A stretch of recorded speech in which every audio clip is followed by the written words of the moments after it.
नमः सिद्धेभ्यः।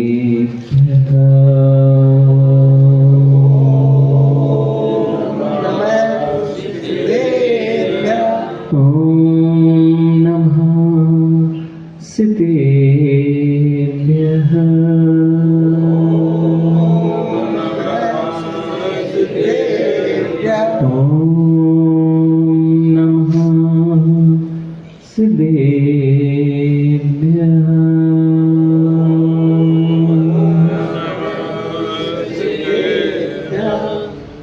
जीवमजीवं ध्रुवं जिणवरवसहेन जेणनिदिष्टं देवेन्द्रविन्दवन्दं वन्दे तं सर्वदा शिरसा। नमो अरिहन्ताणं नमो सिद्धाणं नमो वायरीयाणं नमो अजायाणं नमो लोये सवसाहूणम्। बोलिए अनंतानंत सिद्ध परमेष्टि भगवान की देवादिदेव 1008 आदि तीर्थंकर प्रभु आदिनाथ भगवान की देवादिदेव 1008 चिंतामणि पार्श्वनाथ भगवान की परम पूज्य आचार्य भगवान कुंद कुंद देव की परम पूज्य आचार्य भगवान समंतभद्र स्वामी की परम पूज्य आचार्य भगवान सिद्धांत चक्रवर्ती नेमिचंद्र महामुनिराज की परम पूज्य आचार्य भगवान ब्रह्मदेव सूरी महामुनिराज की परम पूज्य राष्ट्र गौरव गणाचार्य श्री 108 विराग सागर जी महामुनिराज की परम पूज्य आचार्य भगवान अध्यात्म योगी चर्या श्रमणी 108 विशुद्ध सागर जी महामुनिराज की द्वादशांग जिनवाणी माता की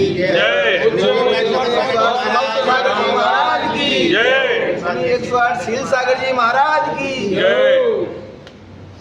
पुनः हम लोग एक बार उस बृहद्रव्य संग्रह नामक ग्रंथ का यहाँ पर अध्ययन कर रहे हैं, जिस बृहद्रव्य संग्रह नामक ग्रंथ के अंतर्गत जीव की अनेक प्रकार के प्रश्नों के समाधान स्वयं ही मिल जाया करते हैं।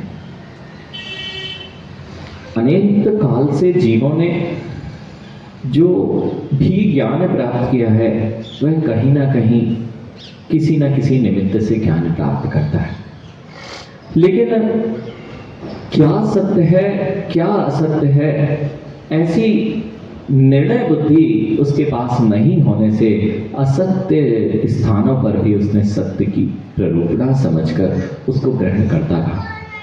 यही कारण है कि उसकी इस मूढ़ बुद्धि के कारण जीव ने अनेक बार अपने आप को चला और उन्हीं ग्रंथों को दूसरे को प्ररूपित करते हुए दूसरे को भी छलावे में छलता हुआ उसके लिए भी दुर्गति का बात हुआ।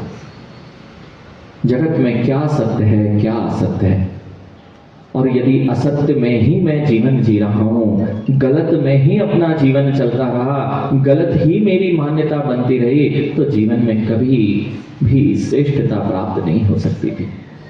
और यही हमारे साथ हुआ। अनेक बार अनेक गतियों में जाने का कारण यानी नाम लेते ही हम बस ये नहीं देखते हैं कि क्या वह नाम वाली वस्तु तदरूप है भी या नहीं। यदि किसी वस्तु का नाम जैसा लिया जा रहा है वैसी उसमें शक्ति और वैसा गुण भी होना चाहिए। यदि वैसी शक्ति और गुण नहीं है, मात्र नाम है, तो भी हम उससे प्रभावित होते हैं। क्यों? क्योंकि आज नाम से ही लोग सब काम बिगाड़ लेते हैं। हर चीज का नाम एक सा रखा जा रहा है, लेकिन फिर भी नाम में और उनके गुणों में बहुत बड़ा अंतर होता है।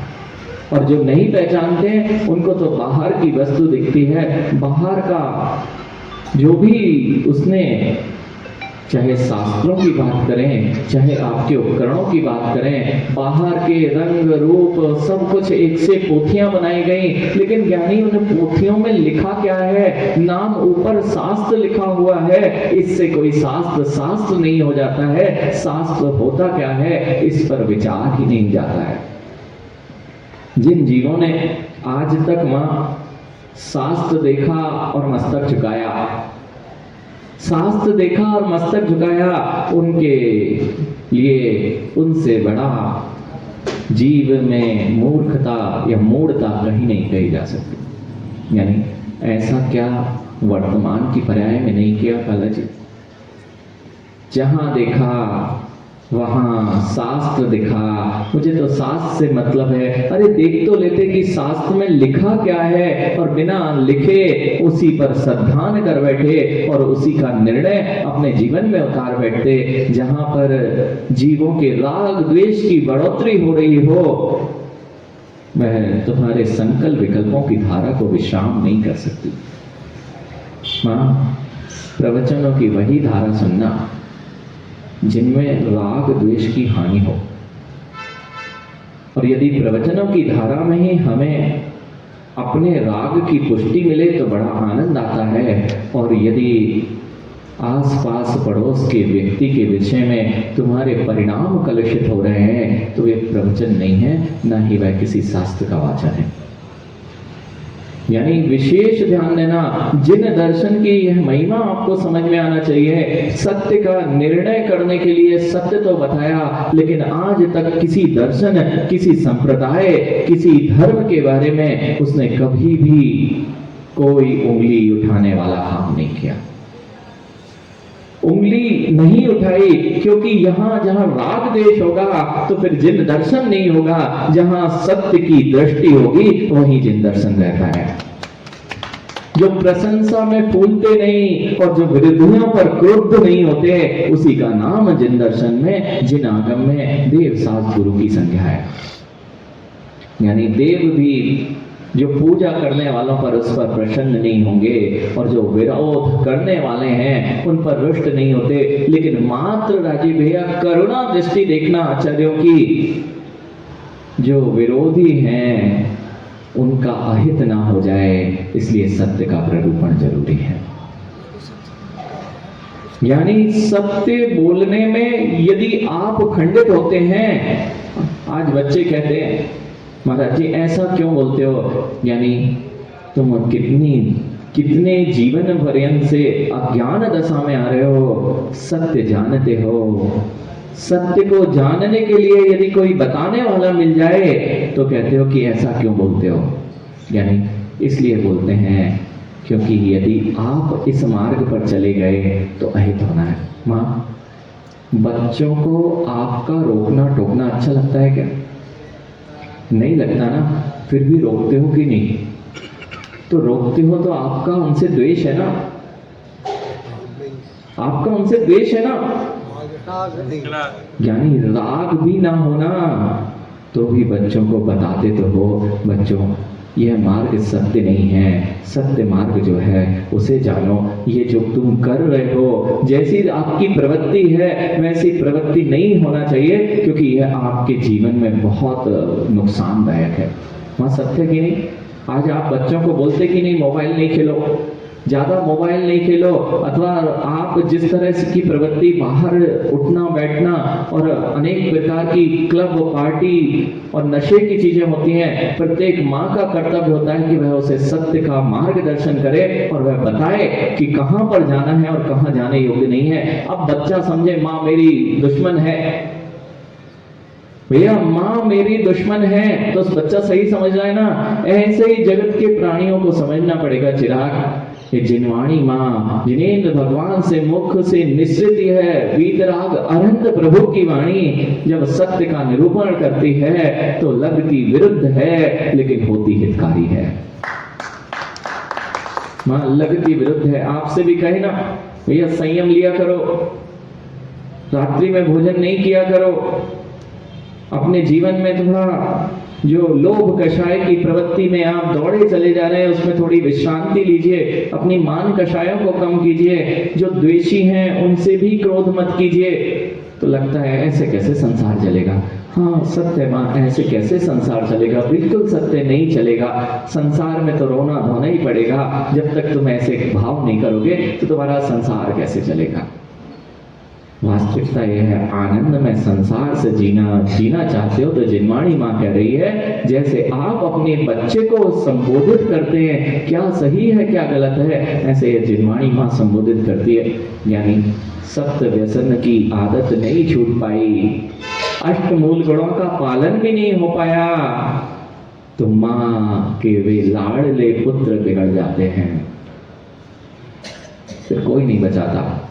माँ, सप्त व्यसनों से मेरी जीवन जा रहा है।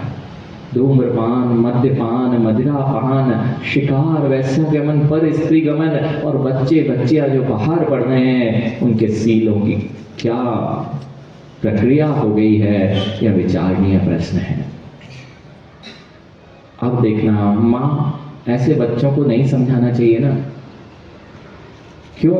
वे सोचेंगे हमारी माँ कितना रोक टोक करती है, कितना पाबंदी लगाए हुए है, स्वतंत्रता नहीं दी हुई है, आपने स्वाधीनता नहीं दी हुई है, कितना बंधन में रखता है जिन धर्म। ऐसे कपड़े पहनो, ऐसा मत करो, वैसा मत करो, ऐसा कोई होता है क्या जीवन? कितना बंधन है बेटा। ये बंधन नहीं है, तुम्हारे कल्याण का मार्ग है। जो बच्चे सोच रहे हैं, माँ लोगों के जो भी संस्कार होते हैं, प्रत्येक माँ, कोई भी माँ होगी, वे अपने बच्चे का भला ही चाहेगी, वे बच्चे का बुरा कोई भी माँ नहीं चाहती होगी।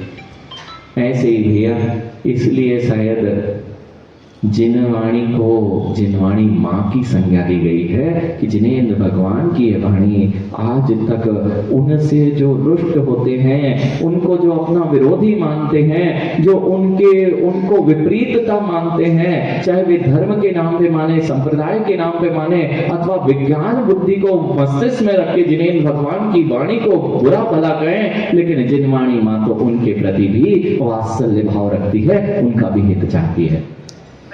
इसलिए भैया, कई बार ऐसे प्रकरण सामने आते हैं कि लगता बहुत विपरीतता में बोला जा रहा है, लेकिन वह सत्य होता है, क्योंकि वह जिनेंद्र भगवान की वाणी में निश्चित हुआ वह 6 द्रव्य 7 तत्व की देशना होती है। आज माँ ऐसा ही कुछ बता रहे हैं कि जीवन मूर्ता में ना निकल जाए, क्योंकि सम्यक दर्शन की दृष्टि क्या होती है और आपके संकल्प विकल्पों की धारा क्या है।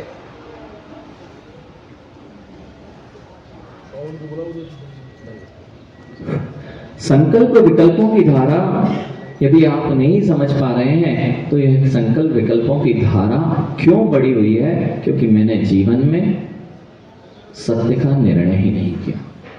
अब सबसे पहले एक बात आपको यह सीख लेनी चाहिए, तो कैसे विश्वास करें कि सत्य क्या है। सत्य किसकी बात माने? यहाँ 50 लोग बैठे हैं, 50 लोगों में यदि 50 अलग अलग तरह की बात कर रहे हैं, तो क्या सभी सत्य लोग हैं ना भैया? यहाँ जितने सभा में लोग बैठे हैं, ये सारे के सारे जो भी कथन करेंगे वह सत्य होगा ना? अरे अगर आप नहीं मानते तो मान लीजिए ये सारी आप सभा में हैं, इस पेन के बारे में ही सबको बोलना है, यानी पेन के बारे में सबको सत्य सत्य बोलना है, सामने दिख रहा है, सभी लोग कहेंगे ना, सभी सत्य का निरूपण करेंगे ना। यानी करने पर भी संपूर्ण पेन का वर्णन कौन करेगा भैया? संपूर्ण पेन का निर्णय कौन करेगा? सौरभ, आपने इस पेन को देखा और अपनी आंखों से देखकर इस पेन का निर्णय किया। आपने काला जी इस पेन को देखा और चश्मा भूल गए थे, तब पेन को देखा था। और हो सकता है, यानी जयपुर, इस पेन को देखा ना, आप पीछे बैठे थे, हो सकता है घर से लड़ झगड़ के आए थे और इस पेन के बारे में देख रहे थे और लिखने को कह दिया पेन के बारे में बताओ। भैया अब 40 लोग, 50 लोग, 60 लोग जितने भी सभा में हैं, वे सब के सब सारे के सारों से लिखवा लेना पेन के बारे में। एक सा आएगा ना कथानक, तो किस पर विश्वास करोगे? तो फिर कहेंगे महाराज अपन तो अक्कड़ बक्कड़ बम्बे को, कुछ लोग ऐसे मिलेंगे, अक्कड़ बक्कड़ बम्बे को इस पे हाथ रखा है, उठाओ, बच्चों जैसी प्रवृत्ति कर ली। ऐसे यानी जगत में बहुत सारे शास्त्र और बहुत सारी पोथियां लिखी गई, तुमने इकट्ठी कर ली, कौन सी पढ़ना चाहिए? अक्कड़ बक्कड़ बम्बे को, जो हाथ में आई सो पढ़ लो। सत्य ना? यानी ये पेन के बारे में लिखा, ऐसा करते नहीं है क्या? और थोड़ा प्रभावी व्यक्ति हो, देखो सब लोग लिखेंगे, एक ही व्यक्ति मोहनलाल जी आपकी लेखनी अच्छी है तो लेखनी अच्छी है तो लेखनी अच्छी, और वही का वही प्रकरण अगर काला जी लिखेंगे तो वो हो सकता है आंग्ल भाषा में बहुत अच्छा लिखेंगे, आप हिंदी भाषा में अच्छा लिखोगे, दोनों एक से होंगे। और पीछे बैठे मुकेश भैया ने भी वही का वही वर्णन लिखा जो आप दो ने लिखा था, लेकिन भाषा थोड़ी हल्की थी। भैया भाषा थोड़ी हल्की थी। अब बताओ किस पर विश्वास करोगे? काला जी इंग्लिश बोल रहे हैं तो चिराग जैसे लोग जल्दी प्रभावित हो जाएंगे, ये इंग्लिश में बोल रहा है, ये सत्य है। और लिखा क्या था भैया? लिखा क्या था? इनको बहुत सारे शब्द तो इन चिराग जैसे बच्चों को पता ही नहीं क्या। अगर इनको पुरुषार्थ कहो तो पुरुषार्थ क्या होता है भैया? इनको पुण्य कहो तो पुण्य क्या होता है भैया? पाप कहो तो पाप तो थोड़ा बहुत जान भी लेते हैं। इनसे कहो कि थोड़ा साहस रखा करो, धैर्य रखा करो, ऐसे शब्द भारी भारी अगर इन्हें प्रयोग कर दिया, उत्कृष्ट, वीतरागता, इन संवेग भाव अगर प्रयोग कर दिया, अब ये कहेंगे महाराज क्या क्या बोल रहे हो। यानी महाराज क्या, इन्होंने भी ऐसे ही किया। जगत में 3 लोगों को यहाँ पर देख लो, मुकेश भैया आप वही पेन का वर्णन किए हो, लेकिन आपको सुनने वाला कोई नहीं मिलेगा। लेकिन उससे ऊपर उत्कृष्ट वाणी को कहने वाले में इनको मोहनलाल जी को सुनने वाले मिल जाएंगे। उससे भी ऊपर ये आज की बुद्धि वाले बालक इंग्लिश की बात को सुन के और तुरंत इनसे प्रभावित हो जाएंगे। सत्य ना? ये तीनों सत्य ना? तीनों सत्य कि तीनों असत्य हैं? तीनों सत्य। क्यों? ज्ञानी तीनों, जहां असत्य है वहां सत्य कैसे हो सकता है, और जहां सत्य है वहां असत्य को कोई स्थान होता नहीं है। इसलिए जितने लोगों ने इस पेन के बारे में लिखा था और पेन के बारे में पूर्ण नहीं लिखा था, ये अपूर्ण असत्य, अपूर्ण सत्य या अपूर्ण असत्य का प्ररूपण करने पर इतने सारे लोगों की बातों में अगर आ गए तो कभी पेन को नहीं जान पाओगे।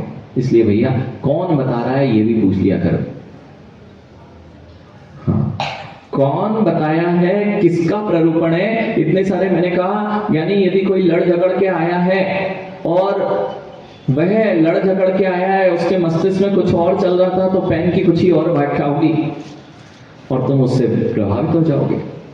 ऐसे ही मां धर्म की व्याख्या जो करने वाले मिले, धर्म की पोथियां बनाने वाले मिले, किसी को यश कीर्ति की चाह थी तो जैसा सामने वाला सुनना चाहता था, भोगों को बढ़ाने वाले स्थान जहां पर तुम्हें लाभ मिले, जहां तुम्हारे घर परिवार अच्छे चले, संसार की क्रियाएं अच्छी चले, तुम्हें गाड़ी बंगले घोड़े गाड़ी की बातें करने वाले मिल गए। लेकिन क्या यह सत्य था कि धर्म इसे कहते हैं? स्वर्ग की बातें करने वाले के मिल गए कि स्वर्ग को प्राप्त करो, भोगों को ऐसे प्राप्त किया जाता है, भोगों को ऐसे भोगा जाता है, और इतना ही नहीं, इस अमुक हिंसा को करने से अमुक भोग की प्राप्ति होती है, अमुक स्वर्ग मिलता है। ऐसे ऐसे दर्शन, और इतना ही नहीं चिराग, आज तो ऐसे दर्शनों का बोलबाला है जो मदिरा पीने वालों को मदिरा पिलाकर कहते हैं यह अमृत है और तुम्हारा कल्याण होगा। हाँ, यानी सबसे ज्यादा संख्या आज इसी की है। ये सब मूढ़ता, अज्ञान दशा और आज आचार्य भगवान उसी को बता रहे हैं किस पर निर्णय करें। तो इतना निर्णय कर लो कि जिन जिनके अंदर में राग द्वेष की परिणति चल रही है वे कभी भी सत्य का निर्णय नहीं कर सकते हैं। सत्य का निर्णय तो कर सकते हैं, लेकिन सत्य को जानकर पूरा का पूरा प्ररूपित करने की यदि सामर्थ्य चाहिए तो वो राग द्वेष से रहित बुद्धि वाले के पास ही होती है। और जिसमें राग द्वेष आ गया है वह जीव अशुभ कभी भी पूर्णता का प्रतिपादन नहीं कर पाएगा। जिस प्रवृत्ति को मैं करता हूं ना सौरभ, जिस प्रवृत्ति में मैं कमजोर हूं, अगर मेरा डंका बज रहा है और मैं अपने ही छेद बताऊंगा तुम्हें, इसलिए जैसे ही राग बैठा है अपने ही प्रति तुरंत प्रवचनों में वाणी बदल जाएगी। देखना भैया, जितने जगह प्रवचन हो रहे हैं ना सब गृहस्थिक लोग कर रहे हैं। जितनी जगह प्रवचन हो रहे हैं वहां पर गृहस्थी के लोग ही कर रहे हैं। बहुत कम ऐसे हैं जो साधु महंत प्रवचन देते हो, नहीं तो साधु महंत भी गृहस्थी बनाए बैठे हैं और उनके प्रवचन चल रहे हैं। जिनकी साधु महंत के नाम से प्रसिद्धि होती है वे भी गृहस्थिक में, तो भैया उनको गृहस्थी चलाना पड़ेगी कि नहीं चलाना पड़ेगी? और चलाना पड़ेगी तो थोड़ी बहुत आपके अनुरूप प्रवृत्ति करना पड़ेगी कि नहीं करना पड़ेगी? वो थोड़ी बहुत ऐसे ही है कि तुम्हें मिला तो बहुत कुछ अच्छा दुग्ध था, लेकिन 2-4 नींबू की बूंदें मिला के बनाए, चलेगा ना? बस यानी इसलिए देखना पड़ता है किस पर विश्वास करें। तो जो परम वीतराग अरहंत प्रभु की वाणी होगी, यदि तुम्हारी दृष्टि उस पर होगी तो तुम्हारा कल्याण हो सकता है। नहीं तो कहोगे सब कुछ तो सब जगह एक सा है। भैया एक सा हो, वचन कहने वाला बहुत उत्कृष्ट हो, लेकिन राग द्वेष से प्रपूरित हो, उसका विश्वास मत करना। यानी 5 चीजें ध्यान रखो। हम लोग बहुत जल्दी प्रभावित होते हैं बड़े लोगों से। जो पैसा वाला है, यशवान है, उसके आगे पीछे नेता बन गया है, अभिनेता बन गया है, नहीं, ये सब प्रभावित होने के स्थान नहीं है। अभिनेता पता चला पढ़े लिखे नहीं है तो तुम्हारी बुद्धि से बहुत नीचे है। जो हुआ अपना शरीर भी बेच दिया, यानी अपना शरीर भी बेच दिया, जो बोला गया वो किया, लेकिन कैसा बहरूपीय करने का उसको बहुत अच्छा आता था। जितने अभिनेता की दृष्टि होती है वह अपना रूप बदल के तुम्हें प्रभावित करने की होती है, लेकिन वह ज्ञानी है यह जो तुम्हारा उसको देखकर विश्वास हो जाता है। नहीं तो भैया वो रामायण चलती थी और रामायण में जो राम का किरदार निभाया था वे राम भगवान थे ना, यानी किरदार निभाया था और बाहर आके अगर धूम्रपान किया था तो राम की मर्यादाओं को उसने उल्लंघन किया था। ऐसे ही ज्ञानी मंच की मर्यादाओं पर तो रहता है जीव, मंच पर आता है तो श्रृंगार करके बता रहा है मैं श्रृंगारित करके आ रहा हूं, और ब्रह्मचर्य की बात कर रहा है। अरे वह स्वयं जाके भोगों को भोग रहा है, तुम्हें क्या ब्रह्मचर्य का कथन कर पाएगा? जो स्वयं भोगों को भोग रहा हो, वह जो स्वयं हिंसा में लिप्त हो, जो स्वयं गृहस्थी चलाने के लिए चोरी कर ही लेता हो, जो स्वयं झूठ बोलने में ना कतराता हो। क्यों?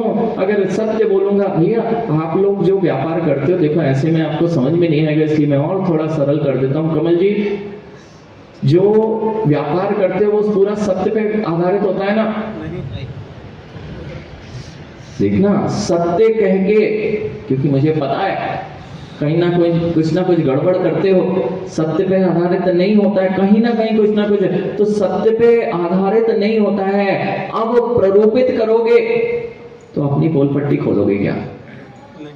यानी इसलिए जो भी राग द्वेष और ग्रास्तिक चीजों को करके अपना काम साधना चाहता है वह ऐसे अपरूपण कर जाएगा, आप पकड़ नहीं पाओगे कि इसने कुछ बीच में घपला कर दिया है।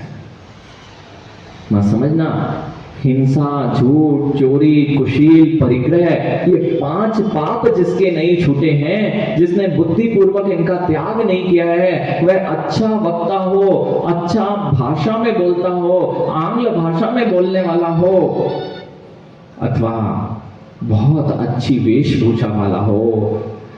भैया आज काला जी ये बच्चे इस मंच से प्रभावित नहीं होते, मुझे पता है। यही मंच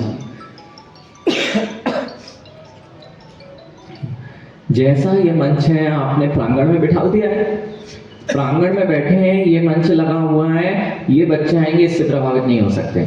और यही 1000 रुपए की टिकट लगी होती, 4 महीने से प्रचार चल रहा होता, ऑडिटोरियम बुक होता, साउंड सिस्टम सुपर होता, वहां पर लाइटिंग का इफेक्ट होता, पीछे बैनर पर्दे लगे होते, और उन महात्मा जी के आने के पहले 1 घंटे तुम्हें इंतजार करना होता। उसके बाद महात्मा जी नहीं आते, उसके बाद में कोई व्यक्ति आता, वह माहौल बनाता कि कौन से महात्मा आ रहे हैं, तब तुम्हें लगता है कि कोई तो आ रहा है। भैया सत्य यही दिखाई दे रहा है, यही बेचा जा रहा है, बाहर का माहौल बनाया जाता है। और पता चला महात्मा जी तो आए थे, लेकिन थोड़ा बाहर जब तक वे धूम्रपान कर रहे थे। हाँ, साधु महात्मा नहीं कर सकते क्या? कर सकते हैं ना, तो आपने तो हम लोगों को कभी करा ही नहीं। यानी समझो समझो, विष्णु जी ने कहा बिल्कुल कर सकते हैं भैया। फिर अगर साधु महंत आपसे धूम्रपान, शासन निषेध कर रहा है कि धूम्रपान नहीं कीजिए, साधु निषेध करते हैं कि धूम्रपान नहीं कीजिए, तो हम तो कर ही सकते हैं ना। मुनि और मंत्र में फर्क। ज्ञानी समझो ज्ञानी, इसलिए साधु साधु के नाम पर ठगे मत जाना। पता चला हम कर तो वह काम रहे थे जो लोगों को मना कर रहे थे, और स्वयं वही काम करके आ रहे थे। अब तुम्हारा कितना कथन पर विश्वास किया जाए। इसलिए भैया जिन जिन से तुम प्रभावित हो रहे हो, देख लिया करो भवानी है कि नींव भी है। हाँ माँ, ये बच्चे बहुत जल्दी ध्यान केंद्रों पर आकर्षित हो रहे हैं। पता चला ध्यान केंद्र, उनकी सत्ता तो ढूंढो कब से है। ऐसे ऐसे बड़े बड़े ध्यान केंद्र बना दिए, ट्रेनें भर के जा रही भैया, और लाइट जला दी है, सामने देखो बिंदु, और बिंदु में दिखेंगे भगवान, और बिंदु में दिखेगी आत्मा। अरे ज्ञानी, वह आत्मा की ज्योति दिखेगी, क्या कहते हैं मुकेश भैया, आत्मा की ज्योति स्वरूप देखो, ज्योति। अरे जो अमूर्त आत्मा है, उसमें मूर्तिकपना कहां से स्थापित करोगे? क्योंकि ज्योति तो मूर्तिक है, उसमें स्पर्श रस गंध वर्ण होते हैं। भैया आत्मा देखी कि नहीं कभी? इनसे पूछ लेते हैं जो ध्यान करते हैं। काला जी थोड़ा बहुत ध्यान करते हैं ना? अगर दरमियान योग पढ़ते हैं तो ध्यानी लोग हो जाते हैं, और बड़ी अंदर से हा दर्शन हो गए। दर्शन हो गए किसके? वो सफेद सफेद दिख रही थी महाराज जी ध्यान में, यानी सफेद दिख रही थी, यानी सफेद आत्मा होती नहीं, दिख कैसे रही थी माँ? सफेद आत्मा होती नहीं, लाल आत्मा होती नहीं, पीली आत्मा होती नहीं। जो लाल पीला हरा नीला होता है वह पुद्गल होता है, जीव द्रव्य तो होता ही नहीं। और ऐसी आंखों से देखने वाले भैया, वहां पे बाबा जी आ रहे, और बाबा जी आ रहे हैं, कोई भगवान जी आ रहे। अब भगवान जी आ रहे कि कोई भूत प्रेत सता रहे? हाँ, ऐसे स्थान है जहां पे भगवान आ रहे। अरे भगवान को और कोई काम नहीं बना जो तुम्हारे चर्म जैसे स्थानों पर आके वह स्थान निवास करेंगे। चर्म मल रूप जिस स्थान में, जहां पर अंदर सब कुछ भरा हुआ है, और आने की क्या जरूरत है? शक्तिशाली नहीं है क्या? वहीं से बता देते ना, वहीं से बता देते ना, आने की क्या जरूरत है? और वही तो चला रहे थे, तो वहीं से चला देते ना। सौरभ, एक जैन साहब थे, और एक जो उनके मित्र थे, घनिष्ठ मित्र थे, वो घनिष्ठ मित्र की तबीयत खराब हो गई, और बहुत तबीयत खराब हुई, और वे थोड़ा भगवान को बोलते थे कि भगवान पे बहुत श्रद्धान रखते थे।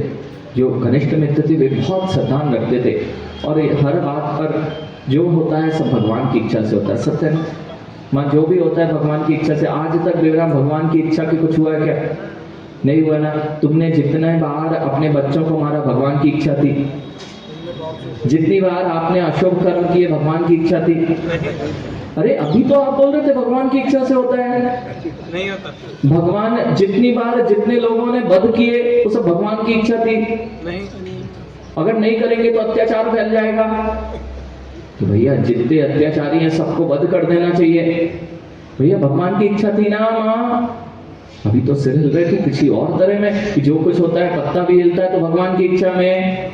माँ जिसको तुमने क्रोध किया छापड़ मारा, तुमने मारा क्या? भगवान की इच्छा थी ना। समझो क्या नहीं समझो, जो कुछ मैं करता हूँ वह मेरी इच्छा होती है, मेरे परिणाम होते हैं। और भगवान यदि करता होगा तो तुम अब्रह्म का सेवन करते हो। जैसे आज बच्चे मोबाइलों में अब्रह्म और कुशील की बातें करते हैं, वो उसे देखते हैं। ऐसा यदि भगवान तुमसे वह कार्य कराए तो भगवान भी व्यभिचारी हो जाए। भगवान ने कराया ना। तो ये महात्मा जी जो थे और सारा कुछ एक दिन बहुत बीमार पड़ गए। उसने कहा भैया बहुत बीमार हो गया हूँ, भगवान का ऐसे ही मर्जी थी। जब बीमार हो जाते तो क्या भगवान की ऐसे ही मर्जी थी माँ। अपने कर्म को। और थोड़े दिन बाद औषधि लग गई उनको और ठीक हो गए। फिर वे मिले अपने मित्र से, देखो मेरे भगवान ने मुझे सही कर दिया, मेरे भगवान ने मुझे सही कर दिया। तो वे जैन साहब थे, वे थोड़े कर्म सिद्धांत को जानने वाले थे। अपने मित्र से बोले भगवान ने सही किया ना। तो भैया आपके भगवान को उपद्रव सूझते ही क्यों हैं? पहले बीमार करते हैं और फिर सुधारते हैं। इससे अच्छा तुम तो भक्त थे ना, तुम्हें बीमारी नहीं करना चाहिए था। इसलिए बड़े उपद्रवी भगवान कहलाए तुम्हारे कि पहले तुम्हारा बिगाड़ करते हैं और फिर सुधार करने के लिए स्वयं खड़े हो जाते हैं। इसलिए ज्ञानी भगवान के मर्जी से कुछ नहीं होता है। जो अभी तक ये मान्यता रही और लोग आते हैं कि भगवान आ गए, भगवान कर रहे हैं, भगवान ऊपर से करेंगे, वे लोखा जोखा रुकेंगे, ऐसा कार्य भगवत्ता का नहीं होता है। वहां पर जिनेंद्र भगवान की वाणी जो ये कह रही है कि प्रत्येक जीव के परिणामों से स्वयं का परिणमन वह करता है और तदरूप उसके कर्मों का बंधन होता है। उस कर्मों के बंधन से पुनः उस कर्म के फल को भोगता है। और जैसे भोगते समय वह संकल्प विकल्पों की धारा करता है, राग द्वेष करता है, वही उसको पुनः पुनः अनेक कर्मों का बंध का कारण होता है। माँ भगवान की मर्जी से नहीं होता। नहीं। आप तो इसलिए आ रहे थे महाराज, बहुत दुख के दिन हैं, मंदिर भगवान सही कर दो। तो भगवान ने बिगाड़ा हो तो भी सही करे। तुमने बिगाड़ा आटा गूंथते गूंथते, और भगवान से कहो हमारी रोटी सही बनाओ। आटा गूंथते गूंथते पानी किसने ज्यादा डाला? और कह रहे भगवान जी ने रोटी कच्ची बना दी, पतली बना दी। बनाने बैठे थे रोटी और बन गई माँ, बाटी बनाने बैठे थे और आटे जैसी पूड़ी जैसी बेल दी, बन गई ना भगवान ने। यानी इसलिए समझो जो ये कह रहे हैं कि ये आएंगे ये बता देंगे, भगवान मेरा मार्ग बता देंगे, भगवान तो वही है जो हमारे जैसे थे, लेकिन जिन्होंने सत्य को जान लिया था और सत्य को जानकर तुम्हें बता दिया था कि ऐसी अज्ञान दशा में जीवन मत निकाल देना, नहीं तो अकल्याण हो जाएगा। इसलिए किन शास्त्र पर किन पोथियों पर वर्णन करना भैया, ऐसे ऐसे शास्त्र हैं विष्णु जी इस जगत में और उनके प्रभाव इतने अधिक हैं। मदिरा पियो, भोगों को भेगो, वही धर्म है। धर्म यह है, भोगों को भोगना धर्म है, पांचों इंद्रियों की प्रवृत्ति करना धर्म है, तो अधर्म किसे कहेंगे? और यदि इसे धर्म कहते हैं तो जो धार्मिक वास्तविकता है, जो पांच पापों को छोड़े बैठे हैं, क्रोध मान माया लोभ से दूर हैं, ऐसे लोगों की गति क्या होगी भैया? धर्म है हिंसा, झूठ, चोरी, कुशील, परिग्रह, और जो अहिंसा, अचौर, असत्य, सत्य, ब्रह्मचर्य और परिग्रह परिमाण का जो पालन करते हैं, ये लोग कहाँ जाएंगे? फिर हम लोगों को नरक जाना पड़ेगा। क्यों? अरे जो हिंसा, झूठ, चोरी, कुशील, परिग्रह करते हैं वे धर्म में हैं, तो वे कहाँ जाएंगे? ऊपर स्वर्ग की भोगों को भोगेंगे। और जो हम अहिंसक हैं, जो क्रोध मान माया लोग को किसी से द्वेष नहीं रखते हैं, किसी को क्रोधित नहीं होते हैं, किसी मान कषायों से दूर हैं और अपनी चीजों की अपने शरीर पर भी तन पर भी एक कपड़ा नहीं रखते हैं, क्योंकि जरा सा कपड़ा चाहिए होगा ना तो कहीं ना कहीं बहुत घोटाले करने पड़ते हैं। सत्य ना भैया? अब बताओ, हम लोग दुर्गति को जाने वाले हैं, उनकी मान्यता तो नहीं, ऐसी जगत की मान्यता, और जगत की मान्यता में हम बैठ जाते हैं कि ये भी तो सही है महाराज, सही तो बोल रहे हैं। लॉजिकली ऐसे ही बोला जाता है कि अरे वे तो सही बोल रहे हैं, ऐसा होगा। अरे ज्ञानी, कितनी अज्ञान दशा में जीवन जी रहे हो, कभी तो अपने इन चर्म चक्षुओं को भी देखकर ग्रंथों पर सामने रख लिया करो और देखा करो सत्यता कहाँ दिखाई दे रही है। इसलिए मैंने कहा भैया, इस पेन के बारे में बहुत सारे लोगों ने लिखा था, लेकिन वह पेन के बारे में जैसी जिसकी राग परिणति थी, जैसी जिस समय उसके संकल्प विकल्पों की धारा थी, वैसा पेन का वर्णन था। लेकिन जो इस पेन को पूर्ण रूप से जाननहार था, यदि उसकी बात सुन लेते, जिसके अंदर न राग था न द्वेष था, वह पेन को बताने वाला था, उन्हीं का नाम वीतरागी अरहंत जिनेंद्र था। और यदि तद अनुरूप प्रवृत्ति, इसलिए एक बात यहाँ जान लें, आप ऐसे कैसे कहेंगे महाराज जी इतने सारे ग्रंथ लिखे हैं, वे भी तो बुद्धिशाली जीवों ने लिखे ना, हमारे आचार्य भी तो बुद्धि से ही लिखते थे, वे भी राग द्वेष वाले थे, तो इनकी बात कैसे सत्य माने? ऐसा प्रश्न करना चाहिए आपको। हमारे पूर्वाचार्य ने ग्रंथ लिखे ना, भगवान ने तो ग्रंथ नहीं लिखा, महावीर भगवान ने ग्रंथ नहीं लिखा, तो फिर इनका यानी, इसीलिए तो जैन आगम के जब आप ग्रंथों को पढ़ते हैं, हर आचार्य भगवंत ने जो भी ग्रंथ लिखा, जो उनको अपने पूर्वाचार्यों ने दिया था, जो जिनेंद्र भगवान की वाणी से गौतम स्वामी के पास प्राप्त हुआ था, गौतम स्वामी से अनेक अनेक आचार्य परंपराओं के द्वारा दिया जा रहा था, वही ग्रंथ आज तक उसी भाषा में लिखा जाता है। यानी यही कारण है कि अनेक शाखाएं जैन दर्शन की होने पर भी सिद्धांतों में मतभेद नहीं हुआ, सिद्धांत तो भगवान के थे, लेकिन अनेक दर्शनों में अगर जाते हैं तो जो महात्मा महान हो जाते हैं, उनके सिद्धांत भिन्न हो जाते हैं, और अलग महात्मा जो बुद्धिशाली थे, देखो ज्ञानी ऐसे ऐसे जीव हुए हैं अभी वर्तमान में, जिन्होंने अपने बुद्धि और तर्क के माध्यम से लोगों को बहुत प्रभावित किया है, आप सब जानते हैं। ऐसे वे महानता, तर्क बुद्धि की महानता से उन्होंने अपने दर्शन को, अपनी बुद्धि को लोगों पर प्ररूपित किया, लेकिन उनकी ही थी, उनके जैसे और कोई दिखाई नहीं दिए। लेकिन जिन दर्शन में चाहे आज के आचार्य भगवान लिखें, चाहे 1000 वर्ष के पूर्व के आचार्य लिखें, या 1000 वर्ष में दक्षिण में लिख रहे होते अथवा उत्तर में लिख रहे थे, किसी के सिद्धांत में आज तक भेद दिखाई नहीं दिया। और जैसा दिख रहा था ना, बुद्धिशाली वही लिख पाता है। भैया आकाश में एक सूरज दिखता है ना, तो हमारे आचार्य भगवंतों को बुद्धि और विवेक नहीं था क्या? एक ही सूरज लिखना था ना, दो क्यों लिख दिए जम्बूद्वीप के चक्कर लगाते हुए?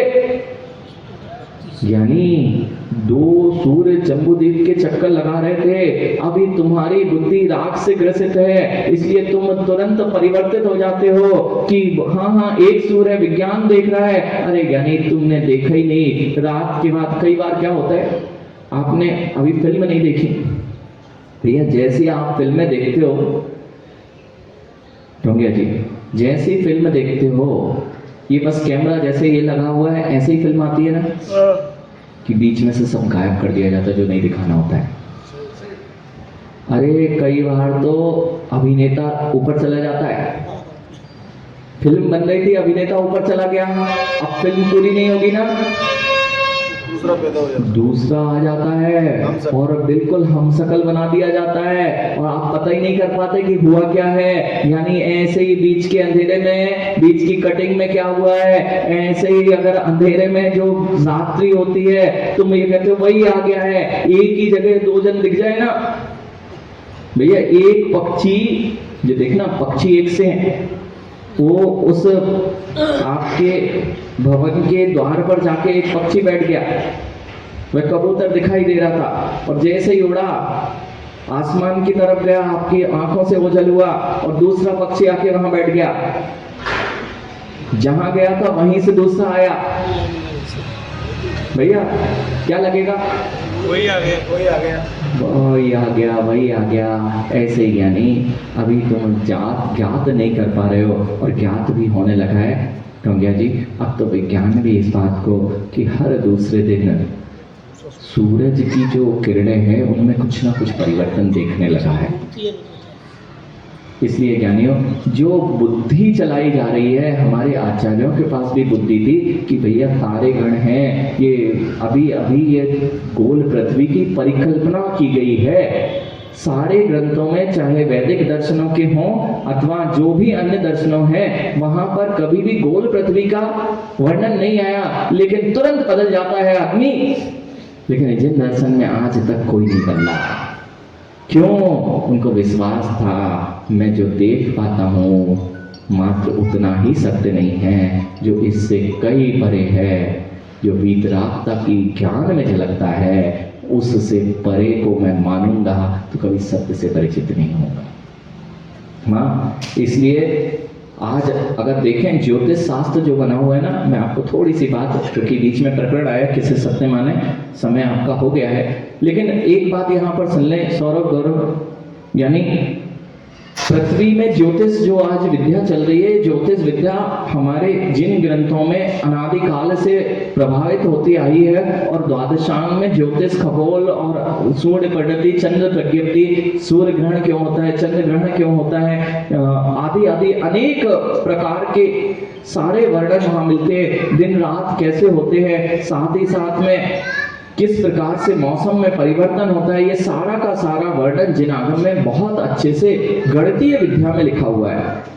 और उसी के आधार पर त्रिलोक परिणति आदि महानतम ग्रंथ हैं जिन पर ऐसा वर्णन, खगोल शास्त्र और अनेक ग्रंथ, जम्बूद्वीप प्रज्ञप्ति, सूर्य प्रज्ञप्ति, चंद्र प्रज्ञप्ति, ये सारी जिनेंद्र भगवान के द्वारा कथित आगम की देशना, उसमें सारा का सारा खगोल विद्याओं का वर्णन है। और उन खगोल विद्याओं को जो नहीं मानते हैं, आज इनकी बुद्धि हो सकती है महाराज ज्योतिष माने या नहीं माने, यानी ज्योतिष कुछ और नहीं है। जो ज्योतिष आज ठगने के लिए किया जा रहा है उसकी बात मैं नहीं कर रहा हूं। अगर अभी सूर्य घूम रहा है ना, और अभी 2 महीने पहले भी सूर्य ही परिभ्रमण कर रहा था, अभी के सूर्य में बैठते हो दोपहर में, क्यों नहीं बैठते भैया?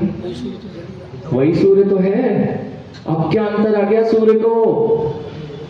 ज्ञानी सोचो, अभी जो फसल बोई जा रही है, अभी जो फसल बोई जाएगी गर्मी में, जो ठंड में बोई गई थी वो बो देना, क्यों नहीं उगेगी? क्या कर दिया? वही मिट्टी है, वही सूरज है, वही पानी दे रहे हो, टेम्परेचर चेंज हो गया भैया। टेम्परेचर चेंज क्यों हो गया? सूरज दूसरा आ गया। यानी सूरज दूसरा नहीं आ गया, वह ज्योतिष विमानों का परिभ्रमण वह परिवर्तित हुआ, तो मौसम में परिवर्तन आया, मौसम ने करवट ली, हर द्रव्य में परिवर्तन आया। अगर आप अभी यहाँ पर पानी फैलाओ, रोड पे पानी डालो, घास निकल आएगी ना? नहीं। और पहली बारिश पड़ेगी जब जून में, और पहला पानी की फुहार पड़ेगी, किसी ने बीज नहीं बोए होंगे घास के, उसी स्थान पर दूसरे दिन अंकुरण दिखाई दे जाएंगे। भैया ये किसके कारण हुआ?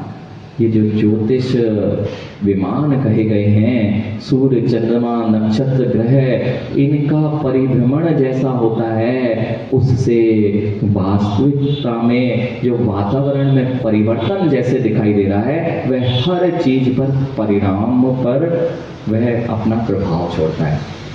और सटीक रूप से समझना है तो आज तक जितने भी ज्वार भाटे आते हैं, ज्वार भाटे समझते क्या नहीं? टाइड्स, समुद्र में टाइड्स आना, वो पंचमी में आते ना, ज्वार बढ़ना और ज्वार भाटा, जो समुद्र में बहुत ऊंचाइयों पर लहरों का जाना और नीचे आना, वो कब होता है? पंचमी में, तृतीया में। यानी वो सब कुछ चंद्रमा की कलाओं पर निर्धारित होता है। जब पूर्णिमा और अमावस्या के दिन होते हैं तब लहरों में इतना प्रभाव होता है, लहरें समुद्र की प्रभावित हो जाती है। बेटा ऐसे ही सूर्य और चंद्रमा के विमानों से इस जीव के अंदर के परिणामों में भी परिवर्तन होता है और इस शरीर में भी अनेक रोग और नाक बहना चालू हो जाता है। भैया ठंडा आई तो और गर्मी आई तो आंख में से आंसू आना प्रारंभ हो जाते हैं। यानी ये सब प्रभाव जैसे उस जल पे पड़ रहा था, तुम्हारा शरीर भी तो जल आदि से निर्मित था। ज्योतिष का प्रभाव होता है। अब वो जो ज्योतिष नहीं मानते, ऐसे ज्योतिष की जब विद्या आप देखेंगे, राजीव जी आज से लेके लाखों वर्षों तक पुराना यदि कौन सा ग्रह कहाँ था, बस उसकी स्पीड गति तो दी गई है। मां यहां से गति बता दी जाए कि इतनी गति 100 किलोमीटर पर घंटे की रफ्तार से जा रहे हैं और 600 किलोमीटर यहाँ से दिल्ली है। भैया कितनी देर में पहुंचोगे काला जी? 6 घंटे में पहुंचोगे ना। और यदि इसी गति से चलते रहे तो 1 लाख वर्ष बाद कहाँ पहुंचोगे? बता दोगे ना? यानी नहीं बता पाओगे क्या? अरे गणित नहीं आती क्या? अरे कहाँ पहुंचोगे? मतलब आप यदि चक्कर लगा रहे हो एक जगह पे तो बता दोगे ना कि कौन सा पॉइंट पे मिलोगे।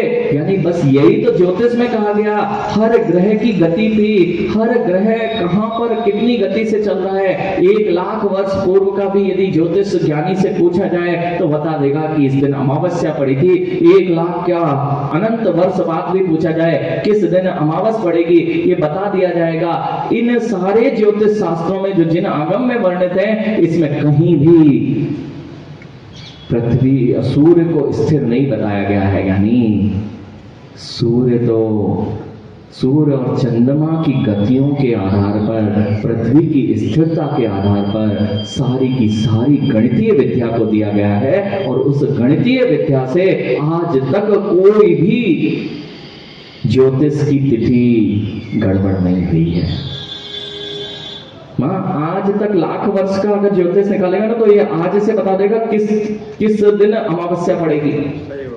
क्यों? सीधा सीधा गणित है, घूमने का गणित है। उन ज्योतिष विद्वानों में मैं ये क्यों बता रहा हूँ राजीव भैया, जो विद्याएं लिखी हैं उसमें आप देख लेना, किसी भी ज्योतिष शास्त्र से पूछ लेना, चंद्रमा की गति लिखी कि नहीं, सूर्य के परिभ्रमण की गति लिखी कि नहीं। अब जो बुद्धि को लगाते हैं, चाहे किसी भी दर्शन के ज्ञानी हो, चाहे जैन दर्शन के विद्वान हो या मुनि हो, जो विज्ञान को साक्ष्य मान के कहते हैं हाँ हाँ पृथ्वी घूम रही है, पृथ्वी गोल है, उनको अभी इस तर्क विद्या से अपने बुद्धि को सुधार लेना चाहिए कि तुम कितने दल बदलू हो, जिसका प्रभाव था उसके में आ गए हो और जैन दर्शन के मूलभूत सिद्धांतों से दूर होते जा रहे हो। मां समझ में आ रहा है? पृथ्वी घूमती है कि सूर्य चंद्रमा? सूर्य चंद्रमा। अब कोई दिखा रहा है ना ऊपर से, खाला जी ऊपर से, अब ये बच्चे कहेंगे ऊपर से महाराज जी आप बोल रहे हो, ये तो आपकी बुद्धि है क्योंकि जैन दर्शन से बोल रहा है ज्ञानी।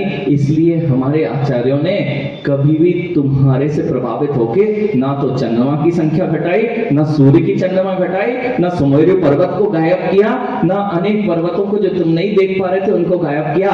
उन्होंने कभी भी बुद्धि से ग्रंथ नहीं लिखे थे, उन्होंने तो जिनेंद्र भगवान की वाणी में जो कथित था उसके अनुसार ग्रंथों का निरूपण किया था। इसलिए सत्य जानना हो तो वीतरागी अरहंत की वाणी पर विश्वास करो। नहीं तो खाला जी ये कहेंगे गायत्री नगर, हाँ ये कहेंगे महाराज जी ऊपर से फोटो खींची गई। बेटा जैसा मोबाइल दिखाता है ना, AI का जमाना तो और गजब है, कुछ भी दिखा सकता है ये तो। और तो पहले से भी ऐसी बुद्धि वाले बहुत थे, हमें तो अपनी चीज दिखाना है। उस जो फोटो दिखाई देती ना, एक भी कैमरा ऐसा नहीं है इनके पास में कि किसी ग्रह को जैसी फोटोएं दिखाई जाती हैं बना दी गई हैं वैसा खींच पाए।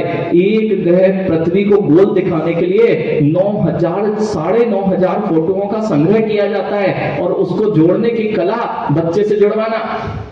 और वो अगर उसको नारंगी के आकार की जगह वो उसको पाइनएप्पल के आकार में जोड़ के दिखा दे तो पृथ्वी को पाइनएप्पल जैसा मानने लगना, अभी नारंगी जैसा। तो जैसा वैज्ञानिकों ने बुद्धि से उन 9,500 चित्रों को जोड़ के और जितना दिख रहा था बाहर की जरूरी नहीं थी, जो दिखा पाया वो भी खींच पाए। उनने 9,500 चित्रों को गोल और नारंगी के आकार में जोड़ दिया। तो तुम कहने लगे कि जैसी दिख रही है भैया कैमरे से देखी, कैमरे से। थोड़ा विचार करना पड़ेगा ना। तो आज तक किसी कैमरे की सामर्थ्य हुई कि तुम्हारी पूरी पृथ्वी को जैसे दिखाते ना आधी नीली, वहां से सूरज है तो यहाँ रोशनी दिख रही है, पूरी गोल घूम रही है घुमाते हुए। और ज्यादा जाना है ना तो अभी आपको सूरज स्थिर है ना, आज विज्ञान में खोज किया ना काला जी, सूरज और पूरे की पूरी ये पृथ्वियां एक वैज्ञानिक के अनुसार इतनी तेजी से गमन कर रही हैं। किस दिशा में भैया? उनकी अनुसार ये स्पाइरल जैसी गति है, और स्पाइरल गति के साथ पूरा का पूरा सौर मंडल, जैसे यहां से बॉल फेंकी ना और तेजी से ऐसा सूर्य भी जा रहा है, पृथ्वी भी जा रही है और पृथ्वी उसके सारे घूमती हुई जा रही है स्पाइरल जैसी। भैया दिख रहा है सूर्य घूमता है, तब तो कहते सूर्य रुका हुआ है। अभी सूर्य ऐसा घूम रहा है और हम भी साथ साथ घूम रहे हैं। उनकी बुद्धि और उनको मानने, तुम उनकी तर्क बुद्धि से वो दिखाना चाहते हैं, वे सब मानने तैयार हो, लेकिन जिनेंद्र भगवान के कहे गए सूर्य और चंद्रमा का परिभ्रमण मानने तुम तैयार नहीं हो। हाँ ज्ञानी, तुम उसको तैयार नहीं हो। लोग क्या क्या दिखाते हैं ये मोबाइल के जमाने में, इसलिए चंद्रयान कहेंगे। चिराग जैसे लोग, चंद्रयान तो होता था बेटा, आज फिर जाके चंद्रयान 3 की फोटो देखना। जैसा दिखाया जा रहा था ना वो सब एनिमेशन था। जो ओरिजिनल फोटो आ रही थी ना माँ, आज जाके देखना वो जिस सबके दिमाग टीवी पे लगे हुए थे उस समय, देखो देखो ऐसे उतर रहा है भैया। वो कल्पना थी कि ऐसा जा रहा है, ना तो यहाँ से कोई कैमरा उसको पकड़ पा रहा था, मात्र तुम्हें एनिमेट करके दिखाया जा रहा था कि देखो ऐसा जाएगा, ऐसा उतर जाएगा, ऐसा उतर रहा है। एक कैमरा दिखाई दे रहा है वो छोटी सी स्क्रीन में उनके, जो उसके पैर के पास रखा हुआ है, उससे पूरा चंद्रमा भी नहीं दिख रहा है, कहाँ उतर रहा है ये भी नहीं दिख रहा है। वह छोटा सा चंद्रमा, छोटा सा कैमरा जब कहीं उतर रहा है तो नीचे जैसे जमीन है ना वैसी दिख रही है। अब कहाँ उतरे? तुम जो देख रहे थे महाराज बिल्कुल कैलकुलेशन सही थी, जब तुम्हें पता ही नहीं था चंद्रमा की दूरी कितनी है, तुम्हारी कैलकुलेशन कैसे सही हो सकती है? तो कहोगे महाराज बहुत सारे ने तो चंद्रमा की बिल्कुल दूरी बता दी है, तो कौन कौन फीता लेके गया था? इसलिए ज्ञानी तुम बुद्धिमानों की बुद्धि से मत आया करो, वैज्ञानिक भी बुद्धि से ही बोलते हैं, इसलिए अपनी वैज्ञानिक बुद्धि को भी एक तरफ रखना पड़ता है। तब जिनेंद्र भगवान की वह बुद्धि से परे केवल ज्ञान की प्रज्ञा से, केवल ज्ञान रूपी नेत्रों से सत्य का प्ररूपण और सत्य दिखाई देता है। प्रज्ञा ही नहीं है, यानी सत्रता में सबके चेहरे बोल रहे हैं महाराज कितना गहरा ले गए काला जी, इसको सुनने की सामर्थ्य नहीं है। तर्क दृष्टि दो तो कहते नहीं, हम तो जो है ना, जो देख रहे हैं सामान्य बता दिया इनको फिल्मों में, मोबाइल में, ऐसे ही जैसे रामायण की कथाओं में जैसे बना दिया जाता है टीवी में, रामायण राम भगवान वैसे ही दिखने लग जाते हैं। ऐसे ही तुम्हें जो जो दिखा दिया गया है वह सब तुम वैसे ही मान बैठे हो। यानी अपनी प्रज्ञा का प्रयोग करो और जिन शासन के इन निर्ग्रंथ गुरुओं और वीतरागी प्रभु के द्वारा लिखे हुए ग्रंथों का अध्ययन करो और अपनी विज्ञान बुद्धि को एक तरफ रखो, तब तुम्हें कहीं जाके उस विज्ञान से भी परे महाविज्ञान वीतराग विज्ञान के दर्शन होना प्रारंभ होंगे। बेटा किसी की सामर्थ्य नहीं, जितने बोल रहे हैं आत्मा दिख रही और जितने बोल रहे हैं पृथ्वी घूम रही, ये सब बाद में बदल जाएंगे और फिर तुम भी बदल जाओगे।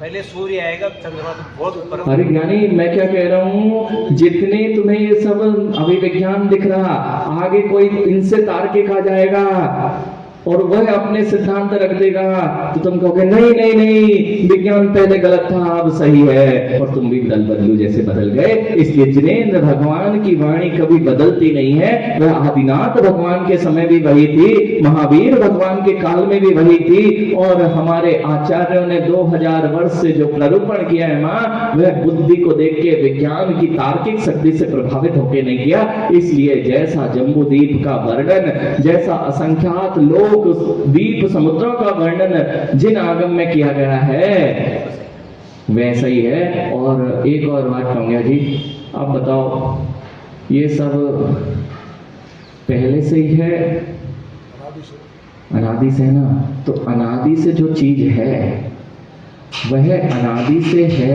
तो उसको जानने वाले कब से होंगे? अनादि से अनादि से होंगे ना। भैया पाषाण को पत्थर जो कहीं देख लो, और थोड़े से सरलता में कहीं चट्टान देखना। आज यहाँ आपके यहाँ कौन सी है?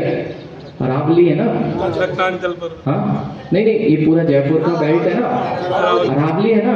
अरावली में देखना, इसको कौन से भगवान गढ़ने आए थे यहाँ? अरावली की पर्वत श्रृंखला पूर्व से है कि नहीं?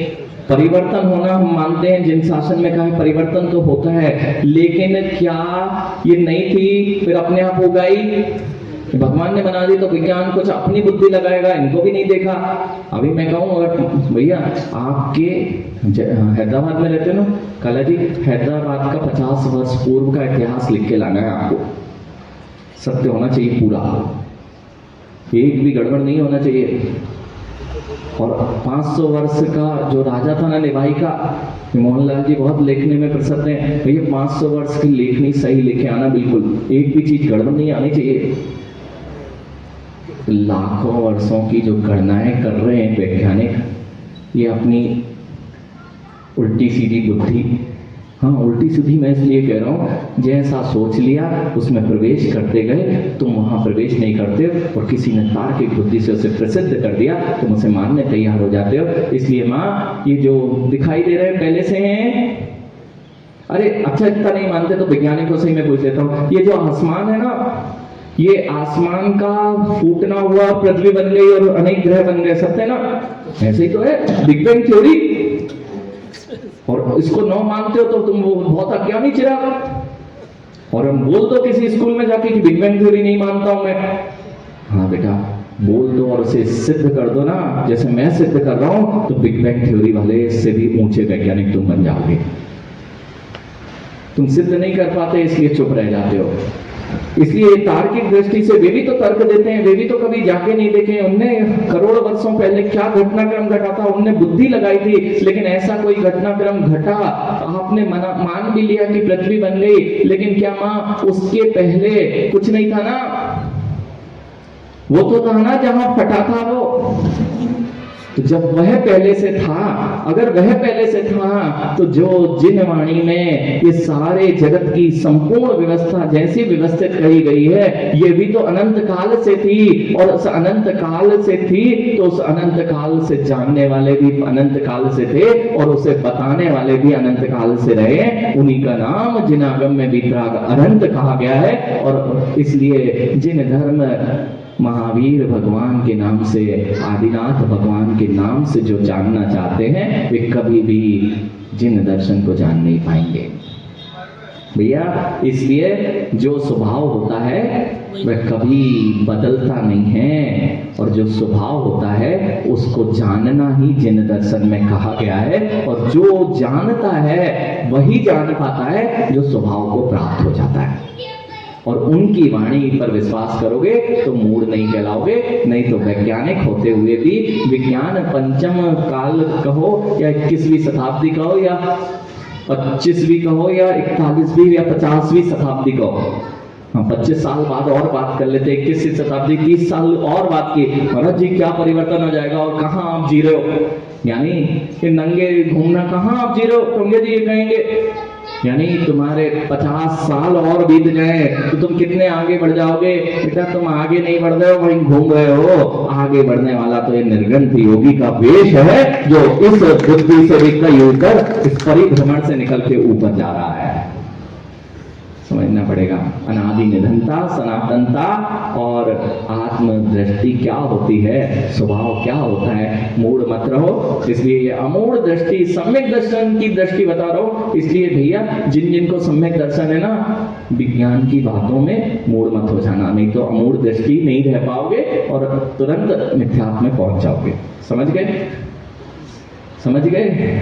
यानी सबके चेहरे बता रहे ज्यादा ऊंचा हो गया महाराज जी। अब जो है सो है, इसलिए आप वैज्ञानिकों के मुंह नहीं लग पाते। इसलिए वीतराग वैज्ञानिक भी कई बार कला जी हम लोगों को मौन लेना लगता है, इनकी प्रज्ञा ही नहीं है, इनको क्या समझाएं, और चुटकी में समझना चाहते हैं। हर चीज तुम तो सिद्ध करके बताओ। अरे जो तुम 20 साल 22 साल में विज्ञान के सिद्धांतों को पढ़ते हो, दिन भर वही गुनगुनाते हो, तब तुम्हारी बुद्धि में बैठते हैं हम जिन सिद्धांतों को जिस तरह से प्ररूपित करते हैं, तुम हमें 1 मिनट देते हो। महाराज 1 मिनट में बताओ, जैसा हमने विज्ञान में पढ़ा है 1 मिनट में पूरा का पूरा विज्ञान तुम बता के दिखाओ। अरे तुम बैठो तो, और अपने अगर तुमने 6 महीने भी जिन आगम के ग्रंथों को दे दिया, तुम्हारी बुद्धि के जितने भी विकल्प संकल्प थे वे सब विलीन हो जाएंगे और तुम्हें सत्यता से प्ररूपणा। जितने लोग हैं ना दार्शनिक हैं, चाहे जितने लोग अन्य दर्शनों को पढ़ने वाले, एक बार राग द्वेष की बुद्धि को छोड़कर जिनेंद्र भगवान की यह सिद्धांतिक वाणी को पढ़ लेना चाहिए और तार्किक दृष्टि से भी पढ़ लें अथवा सैद्धांतिक दृष्टि से अपने आप प्रज्ञा की उस चरम उत्कर्ष का आपको प्राप्त होंगे जो उनके लिए भी उनके कल्याण में कारण बने। ठीक है, समय आपका हो गया। बोले महावीर भगवान की जय।